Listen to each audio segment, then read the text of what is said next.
if she's out of trouble?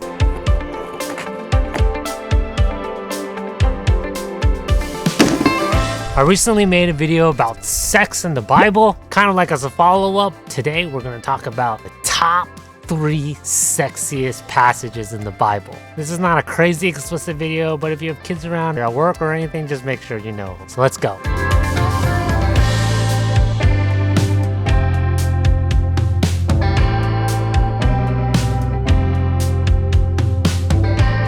Number 3 out of the top 3 sexiest passages in the Bible is Proverbs 5. So I'm going to break down this passage for you. A lot of the passages we're talking about has a lot of figurative language, but that doesn't mean we don't know what it means. If you read it as a whole, some of the beginning parts we might not understand. It says drink water from your own sister. It talks about water spilling out on the streets and fountains. And okay, what does that mean? But the second part of the passage, you clearly do know what it means. May her breasts satisfy you always. May you ever be intoxicated with her love. It's about being intoxicated, being satisfied. It's talking about sexual desire. The second thing is that Hebrew poetry displays a lot of parallelism. What is parallelism? It'll have one line and then immediately after it'll say something that's similar, but it really means the same thing. May her breasts satisfy you always. May you ever be intoxicated with her love. The main point of both of those lines are the exact same thing, is be into your wife. Why, my son, be intoxicated with another man's wife? Why embrace the bosom of a wayward woman? Both of those lines mean the same thing. Why go after other women? So verse 18, may your fountains be blessed. May you rejoice in the wife of your youth. From that, we can kind of conclude, hey, fountain has something to do with wife. And if you look at the earlier parts of the passage where it talks about water in a cistern, the cistern probably means your wife. Another thing that scholars do is they look at other ancient literature, and in other ancient love poetry, wells, canals, gardens, fountains, all this stuff to do with water is usually referring to a sexually attractive woman. Your streams of water in the public squares, what do the streams of water mean? It says your springs, your streams of water.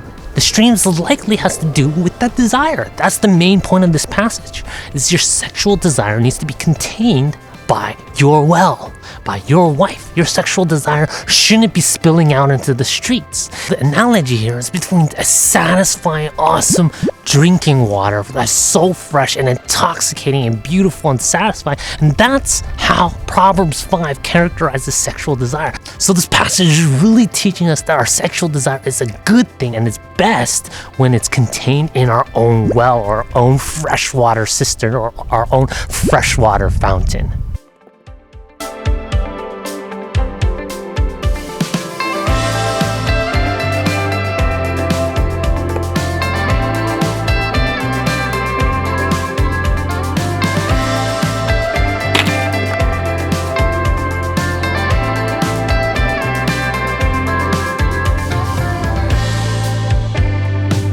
The second sexiest passage in the Bible is Song of Songs, chapter 4.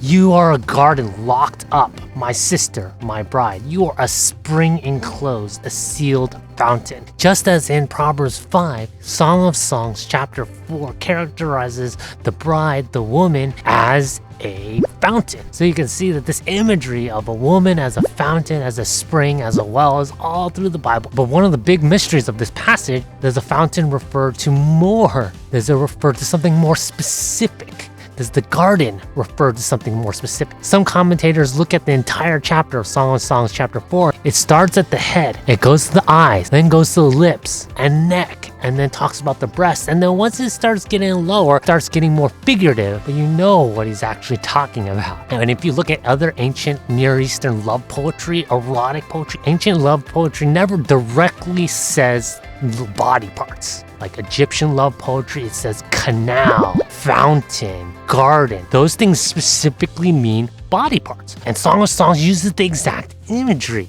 If it's referring to certain body parts in Egyptian love poetry, could that mean the same thing in biblical love poetry? Even if you look within the Bible, there are a lot of euphemisms for body parts. That's what ancient erotic literature tries to do. And a lot of commentators do in fact think that Song of Songs is referring to and enjoying and delighting in specific women's body parts. And that's erotica, right? In the Bible. there is that level of erotica. Let my beloved come into his garden and taste its choice fruits. Is that not sexy? That is crazy sexy.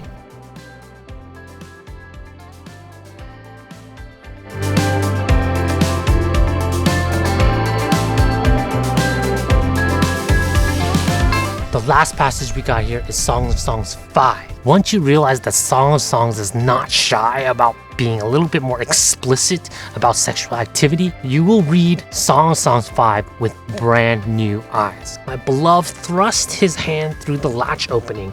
My heart began to pound for him. I arose to open for my beloved, and my hands dripped with myrrh, my fingers with flowing myrrh on the handles of the bolts. Another ancient Near Eastern euphemism for a woman's, it's even embarrassing for me to say. One of the euphemisms that ancient Near Eastern poetry used for a woman's vagina is a door. Opening or closing of the door meant like she's into it or she's not.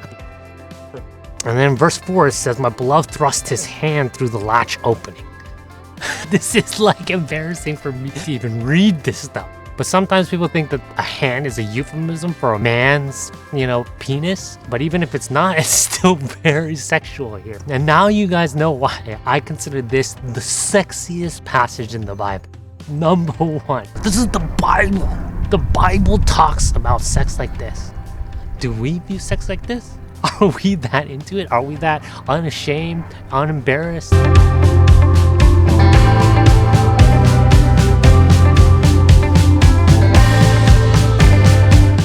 So those are my top 3 sexiest passages in the Bible.